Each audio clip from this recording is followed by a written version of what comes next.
আসসালামু আলাইকুম। আশা করি তোমরা ভালো আছো। সবাইকে স্বাগতম। আজকে আমি তোমাদের সামনে একাদশ শ্রেণীর উচ্চতর গণিতের লিমিট নিয়ে আলোচনা করব। তো তোমরা যদি ভিডিওটি মনোযোগ সহকারে শুরু থেকে শেষ পর্যন্ত দেখো, আশা করি তোমরা খুব সুন্দরভাবে বুঝতে পারবে। তোমরা কোচিং বা কলেজে যেভাবে করো, আশা করি তোমরা ওই ভিডিওটি বাসার থেকে বসে তোমরা সেই জিনিসটাই পাবে আর কি। এর মধ্যে আমি একটা অঙ্ক এখানে উঠিয়ে রাখছি 5-এর 4 নাম্বার, তার কারণ 1 থেকে 3 নাম্বার আমি আগের ভিডিওতে দিয়েছি। হ্যাঁ, এই অঙ্ক করতে গেলে কিছু ছোটখাটো সূত্র জানতে হবে। এই সূত্রগুলো আমি ডান পাশে লিখে রাখছি। Limit x tend two sin x by x equal to 1, limit x tend to 0 tan x by x equal to 1। আবার কিন্তু এটা x by sin x হলে কিন্তু আমরা 1 লিখতে পারি, x by tan x হলে আমরা 1 লিখতে পারি। তাহলে এখন লক্ষ্য করুন এখানে আমরা কিভাবে অঙ্কটা আমরা করছি। x টেন্ড টু 0, যেহেতু এখানে আমরা একটা সূত্র করব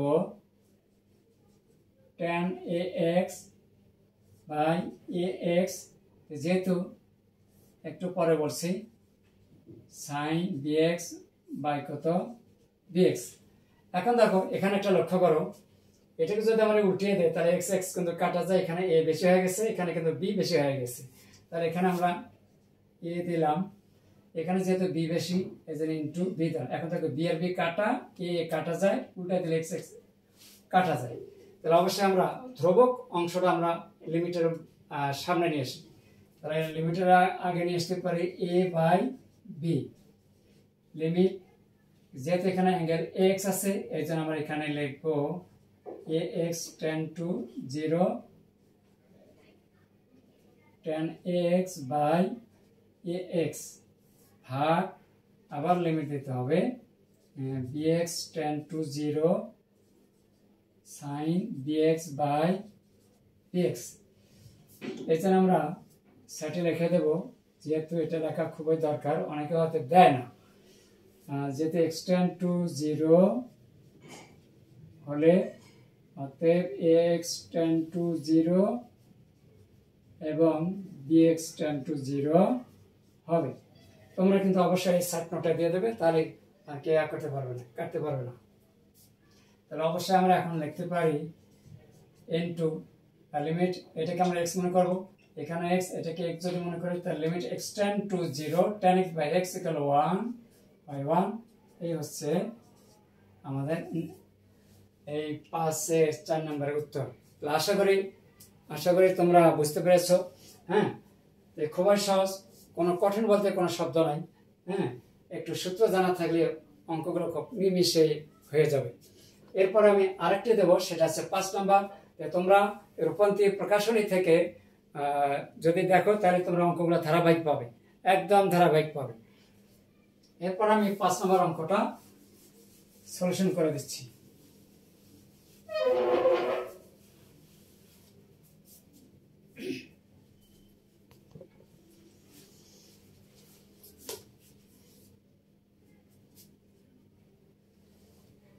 পাঁচের 5 এখানে দেওয়া আছে limit x tend to 0 x into cos x plus cos 2x by sin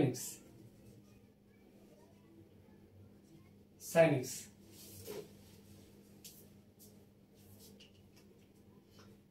এর আগে আমি সূত্রটা এখন আমরা x বাই sin x লিখতে পারি, আমাদের এই সূত্রটা এখন কাজে লাগবে। নিচেরটা আমি মুছে দিচ্ছি, এখন শুধু এই সূত্রটাই কাজে লাগবে। sin x বাই x হলে 1 লেখা যায়, x বাই sin x হলে কিন্তু 1 লেখা যায়।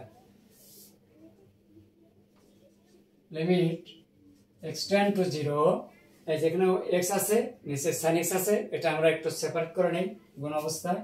তাহলে x by sin x into limit x tend to 0 cos x plus cos 2x। হ্যাঁ,